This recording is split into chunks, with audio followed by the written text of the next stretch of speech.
clear, conclusive, confident, optimistic, absolute, affirmative, convinced. You're conscious and you're positive. I'm Uncle Baye. This is the CUREiculum. Now last week we discussed becoming conscious and positive as opposed to conscious and negative. And I mentioned that here in the CUREiculum, our goal is to make us conscious positive, therefore becoming more stable and grounded in our wokeness, not simply being reactionary, antagonistic, and thereby weak in our consciousness. But only you really know which type of conscious you are. And so this lesson is all about you, self-awareness, and our programming. So here in the state of being conscious and positive, not just your motives, but your feelings, character, and desires are all aligned, and you know it. You know it because you're also practicing self-awareness, conscious knowledge of one's own character, feelings, motives, and desires. Character being the qualities that make you, you. Feelings are what you're experiencing emotionally and physically. Motives are pushing you to do what you do. Desires are those experiences that we're looking for. Self-awareness is a specific way of thinking in which we are able to recognize our own personality and individuality in the world, and, when necessary, make changes to them. But hang on, Uncle Baye, I thought consciousness was about being collective and connected. Consciousness is absolutely that. But one only achieves the practice of consciousness through our own personal experiences. You're viewing this right now through your eyes. Your understanding of it will be based on the life experience you've had up to this point. That's your individuality.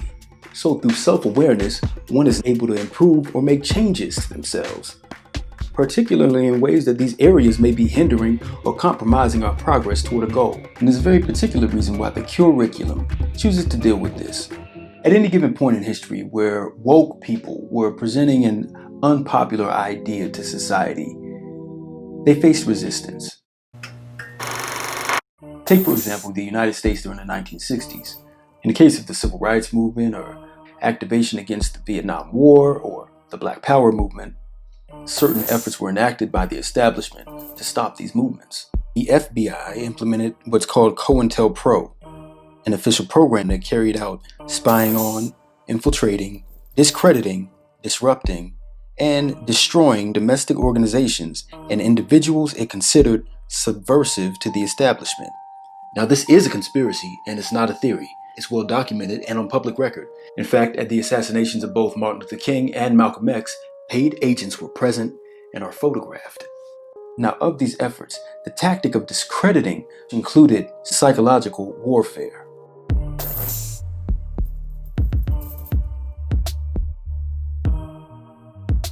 Similar tactics of infiltration and espionage were implemented by the CIA during this time and had been used domestically dating back as far as the 1930s. Now, in both of these agencies, employees or agents may be tasked with creating profiles of individuals within organizations. These profiles may detail characteristics about them, things in their background, tendencies they have, behaviors, in order to find things that may contradict their motives, their public image, or make them vulnerable to corruption or distraction.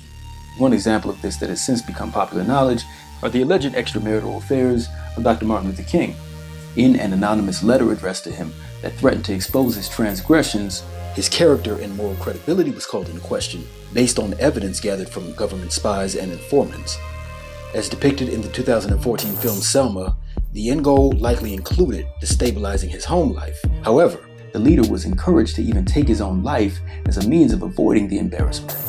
Presumably, the awarenesses of depression and suicide attempts during his childhood may have been the foundation of this strategy.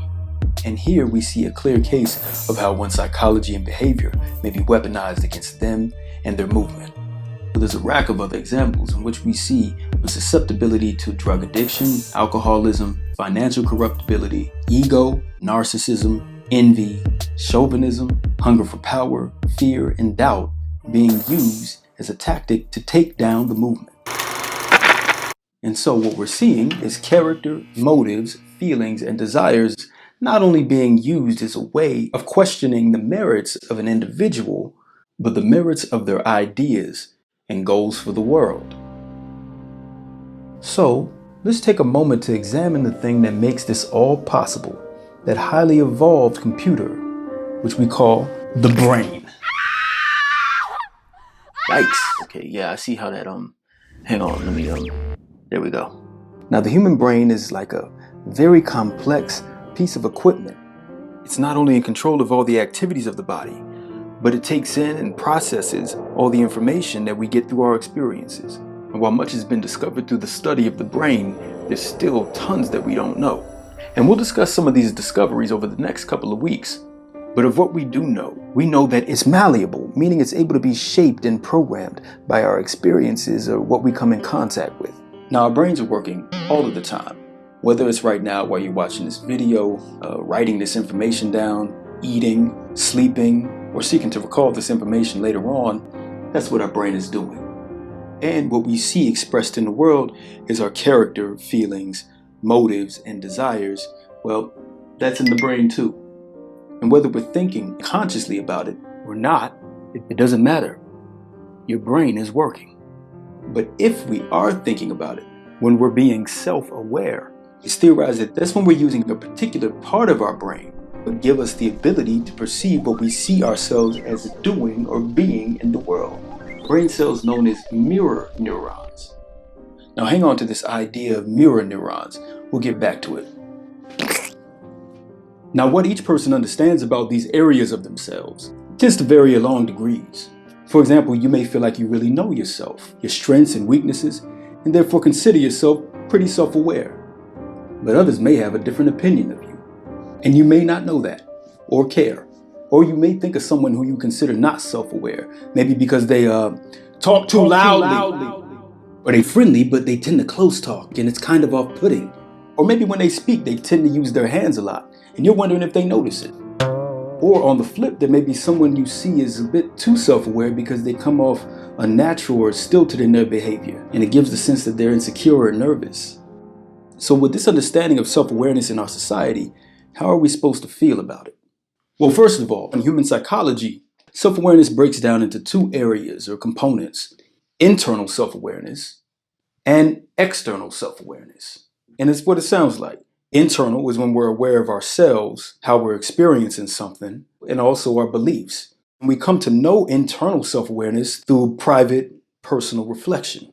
External self-awareness, well, that deals with how we perceive others perceiving us. This is what we think they see of us, how we're showing up in the world. And it usually takes into consideration social norms and standards and the impact we have around us. And we come to know this through getting feedback. And this feedback can be explicitly stated or kind of implicitly conveyed. And both of these areas of internal and external self-awareness exist at the same time. Here's a chart to help us with how to think about it. If you're going to scale it, let's say someone has low internal self-awareness, and they can also have low external self-awareness. So they exist somewhere in this area. They can also have high internal self-awareness and low external self-awareness. So they exist over here, and so forth and so on.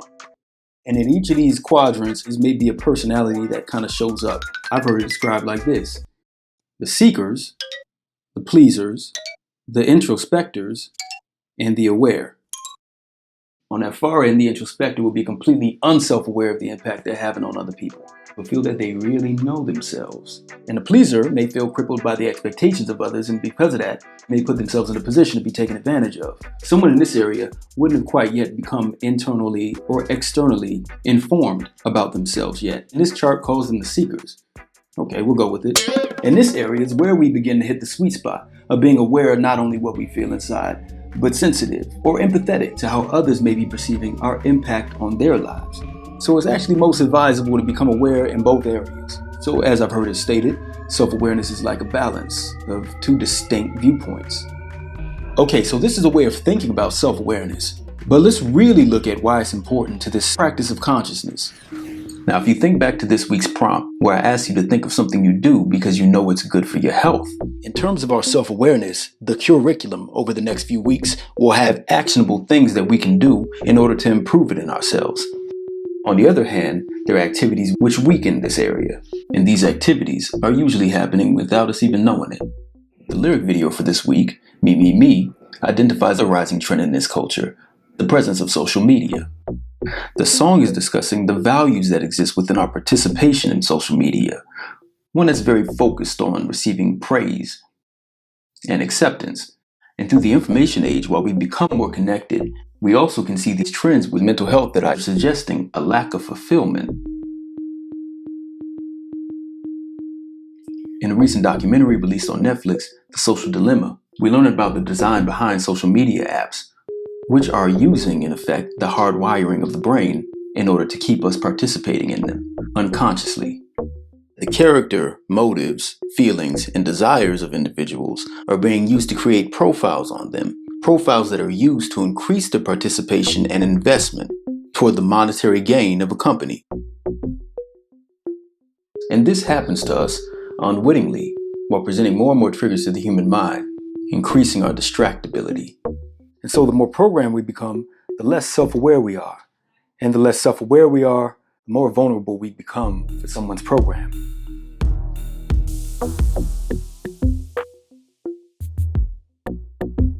So, what can be done about it? The first thing is to reclaim your ability to think clearly. Reclaim the ability to determine what gets our attention and only make decisions after you've reflected on what you're doing. So what, Uncle Baye, you want me to stop watching your videos? Well, if you watch it, please watch it consciously. But knowing this is not easy in certain spaces and that your mind has already been affected by a pattern of thinking, you may have to go through a detox. Now, if you appreciated any of this information, and only if you appreciated this information, please click the like and subscribe. And as always, feel free to comment on what you just saw. And one last thing, in the official wording of the 1960 COINTELPRO, it stated that the purpose of this new counterintelligence endeavor is to expose, disrupt, misdirect, discredit, and otherwise neutralize the activities of Black nationalists, hate-type organizations, and groupings. Neutralize. Where have we heard this before?